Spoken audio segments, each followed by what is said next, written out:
Good morning, everybody. Jayy here with another War of the Visions video, and today it is confirmed King Mont coming out this Wednesday. So we need to do a preview video for him. We need to say, should you pull, should you not pull, and despite how good of a unit this is, that answer is not completely obvious and depends on a lot of things. So check out this video. Let's dive into this unit and see if it's the right unit for you, or if you should continue like holding on to that Vizior for Final Fantasy VII or something later. Let's get to it right now.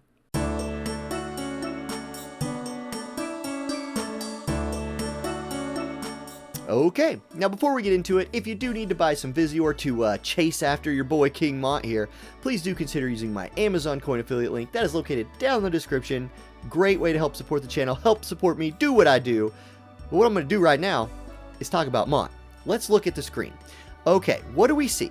We see three different stat pools here. One of them is level 99 Warrior of Light, which is the highest we can take that unit to right now in this game. The next is level 99 King Mont, and then on the far right we have level 120 King Mont.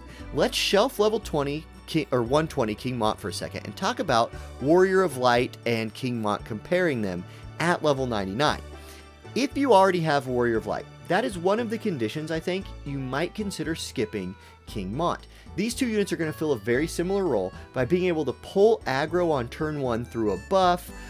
Both are going to be very, very effective tanks, and Mont is going to be a little stronger, being a newer unit. That makes sense, but we know Warrior of Light's EX is coming relatively soon. Maybe a month, maybe 2 months, something like that, and you're going to have access to 120 Warrior of Light for only his additional Mind Spheres, instead of chasing a whole nother double cost unit and trying to EX them. That is a massive undertaking, and I hope people understand before they go for this unit, a double cost unit is a massive undertaking. We don't know if Gumi's going to hook us up with being able to maybe just purchase Mont for 40 bucks like we could with Dwayne, or if we're going to have a guaranteed step up or a pity. We don't know any of that yet. But we do know the stats, so let's dive into those a bit.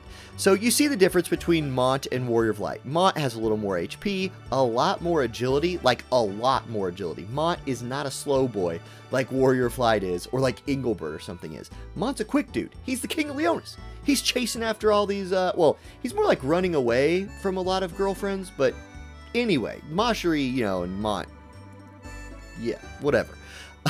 Anyway, his defense at 99, a little lower than Warrior of Light, but, that's just base stats. Okay, so you see the comparison there. Now, let's talk about 120 Mont. If you go all in and get this dude EX'd all the way up, he gets a massive jump in HP, a massive jump in attack, his agility stays the same, his dex and luck go up, and his defense actually climbs to 16, which is one more base than Warrior of Light has. So, he's a very, very beast of a tank just by stats alone, and we haven't even got to skills or modifying these stats with support abilities yet. Now, important to point out here are the resistances to elements and damage types. He is 20% resistant to ice. There's ice all over this game right now. Gilgamesh, Auronnj, Victoria regular version. Ice is all over the place. He is, however, weak to water. There's also water all over this game right now. Titus, Ildira, Winter Victoria. There are a lot of mono water teams that are very, very good in this game right now. Keep that in mind with Mont, and keep that in mind maybe when you're thinking about rushing this guy. You might be rushing him right into Titus, but I digress. Let's continue. He's got that 25 slash resist. That's the same as Warrior of Light and super, super good. 10 pierce resist. You like to see that. That is way better than Warrior of Light, who's negative 20. Mont also has 15 missile resist. Great. And he has minus 10 punching resist, melee resist. So there might be some 120 Jesus out there. There's a lot of sneaky units that have sub jobs that give them punching damage access. In JP videos I've seen, that's been one of the most effective ways to take this guy down, is punching him, because he doesn't naturally resist that. However, you can just stack defense on him in a lot of ways, cure that little problem. Okay, he does get the 15 fire attack up too, because he's got the passive ability that gives him that. Now, speaking of that, let's look at this. So there's his master ability, the one that gives him the 15 fire attack up, the 10% HP up for fire allies, the basic stuff we're coming to expect. Then he also gets AoE resistance 15 for self. It's a really, really great master ability on a tank. There's a lot of AoE damage in this game. 15% resistance to that's just dang good. Now, let's look at his TMR. We're going to get to his like stat block on the left here in a second. But let's look at his TMR first. It's great. It is an accessory with 491 HP, 11 defense, 6 spirit, and the buff is a 25% AoE resistance buff in an AoE for 3 turns for allies. This is really good. And remember, you get this at level 99. So again, if you're a new player and you don't have a great UR tank yet, and you're chasing Mont, hey, maybe rush him to 99 as fast as you can, and then I would feel pretty comfortable slow building him from there, because he's going to be a dang good tank at level 99. You're going to get his TMR at level 99, and then you can slowly put him in the barracks, work on getting him up through daily quests, because he's not limited, so you'll have access to his daily quests. Really big, right? So you can kind of slow build this guy a little bit, but 99 is a decent point to start that, or maybe 115 is a decent point to start that. You saw how good his stats were already at that level. It's really nice having a unit come out now that's not limited. We've been dealing with Titus, Auronnj, 2B9S, all limited units. You got to rush them. You can take your time with King Mont if you're going for him. Okay, let's go on to the next stuff. We need to look at his skills, because this is where it goes nuts. Now, all of his support abilities are good. They're all good. So we'll just go line by line, talk about why they're so good. First of all, Providence of Leonis. It's at its base, it's what paladins get, right? The defense HP buff. Defense plus 12, HP plus 12. Great, he's going to love that. Once it's upgraded through his EX upgrade, it adds 5 initial hate to the skill. Yes, that is amazing. That's like having Vow of Love equipped, and that turn 0 hate is so useful at messing with the enemy team's AI, helping your team know to buff him on early turns. That upgrade is worth getting at some point if you're slow building Mont. Okay, he also has Nightblade Mastery. This is the attack, accuracy, and evasion rate buff. Or it debuffs your evasion, increases your attack and accuracy. That's okay. It might not be the thing you go for him the most. He has acquired AP plus 50% for himself. That might be really dang good. He has a lot of buffs to do early. Getting more AP from those buffs might be amazing. But I don't think it's more amazing than the next two. He has access to ninja support abilities, which for a long time were considered the superior support abilities in this game. That's Shadowrunner and Shikuchi. Shadowrunner's 12% more agility and 12% luck. This is already a fast boy, and his base fastness means that the 12% buff is even better. He's going to be a super fast boy, and you want your tanks to get out in front. Get out there, tank something. Speaking of that, he also could run Shikuchi if you needed him to move farther and jump higher. So really great support abilities. You're going to run Destiny of Leonis all the time, and then you'll mix in the other one you want. Probably Shadowrunner most of the time, but maybe Shikuchi or Inner Flame depending on your comps. Okay, his counter abilities. He has some interesting ones here. I think the best one, and the only one that's really very good, is Astrologer's Protection. Now, I really like this one because it's all damage. Basically, here's how it reads. Chance to counter all damage by 20% to reduce the damage taken by 30. That's magic damage, that's physical damage. It's just a 20% chance to reduce incoming damage by 30%. Really good on a tank. I would more or less ignore the other two. Okay, rest of his skills. His main job. Let's dive into this. First of all, Proclamation. This is his bread and butter skill. This is going to be a character-defining skill of this dude. It increases his hate by 12 and his agility by an additional 12%.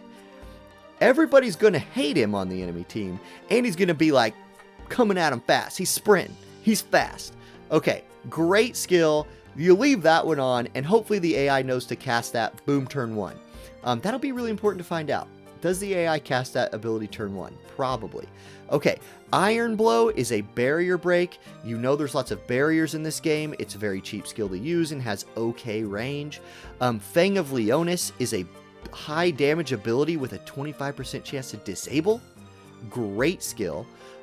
Mercy's Grace increases all elemental resist by 15% for 3 turns for allies in a nice little square-based AoE. Really good ability. If you were setting up like a 1-2, I'm gonna like do some specific ability or elemental tanking, it's a really good skill for that. He has Claws of the Young Lion, which is a damaging skill that decreases slash resistance by 38% for 3 turns for the target, and it hits in like Kotetsu size AoE. You just give the dude Kotetsu. Why not? Just give him Kotetsu. It's fine. It upgrades to Claws of the Young King, which actually gives it a cheaper cost and 1 more use. It doesn't up the damage or the debuff, but making it cheaper and getting a 3rd use out of it is really big. Then he has Kalem's Pride as his level 25 skill.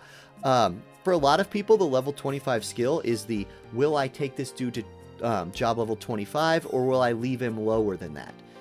Yeah, Kalem's Pride's really dang good. First of all, it's 15 more defense for 3 turns, and it's CT times 400 just auto restore. So, depending on how the AI works, you might see this dude pop this skill turn 1, and then really quickly get to go again and pop his agility and hate skill, and then go start engaging on the enemy.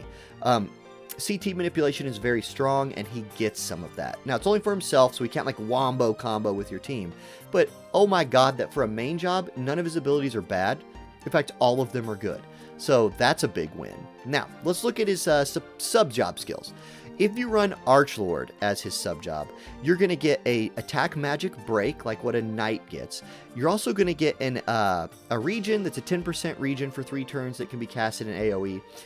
Like normal, his main job support abilities are kind of weak, so you're probably not running him sub Archlord. Now, Nightblade's an interesting one. That will give you the double resist buff, pierce resist, missile resist, up 25%. A tank having this seems nutty. If you were running him against specific comps that were like piercing or missile comps, well, he's going to tank the heck out of those now. He also has Stun Blade, which is a cheap move that has a chance of stunning. You've probably seen Elsorel use that move all the time. He has an AP drain that the AI will not use. And then he has Spinning Slash and Maiming Slash, which are big damage AoE abilities, and Maiming Slash is the one that decreases healing on the target. Again, a move you see Elsorel use all the time. Very, very good. Okay, his ninja sub-job, probably not using this one too much. He does get access to a 3-hit ability, so for PvE, you might be using Dream Within a Dream, right? This guy is also going to be good in PvE, by the way, because he's got a 3-hit slashing ability that could chain with Rain or somebody like that. Now, his limit break, guys, this is an amazing skill. Amazing. So, it's an AoE skill centered around himself. The cost is going to be a little limiting at 49. He's going to need to get a lot of his TP skills off first and then get into range of the enemy.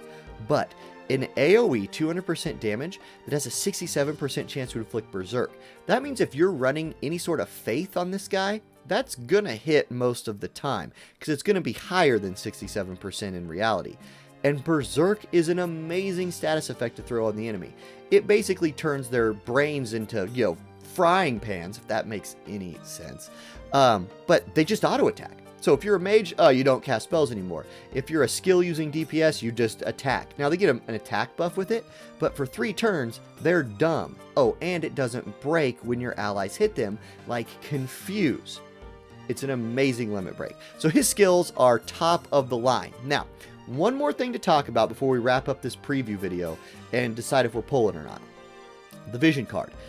We are getting the vision card for free, which is nice. Now, you'll still have to build it up, so free. Yeah, anyway, here's the card. At max level, 423 HP, 116 attack, and 4 defense. So just by the stat line, you're like, yeah, this is for Mont, and it's pretty obvious. The unit effects, AoE resist plus 10, and attack plus 10. Okay, you're going to like those things on Mont. The party effects, HP up by 25, and defense debuff resistance plus 20. When I first saw that, I was like, yeah, this card kind of sucks. But it doesn't actually. If you're running Mont as a defense tank, that defense debuff protection, yeah, yes, is going to be pretty useful. There's a lot of defense pin in the game. This will help mitigate that a little bit. And then the conditional fire effect on it is for PvE. Basically, Mont's not going to go out there and hit the damage cap, I don't think. So the 2500 extra damage means you don't have to run like Two-Headed Dragon if you're running him in a PvE fire group. So good for PvE, but not great for PvP. Oh, but hold on. This is global, so we get the global upgrade hookup. Okay, here it is. If you're King Mont, or regular Mont, actually, although if you're regular Mont and you're wearing this, you're getting none of the other buffs. It's stupid to wear this card on regular Mont, but if you're King Mont,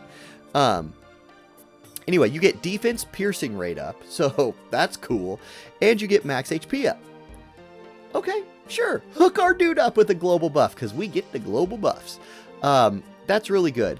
I think this card is definitely worth building.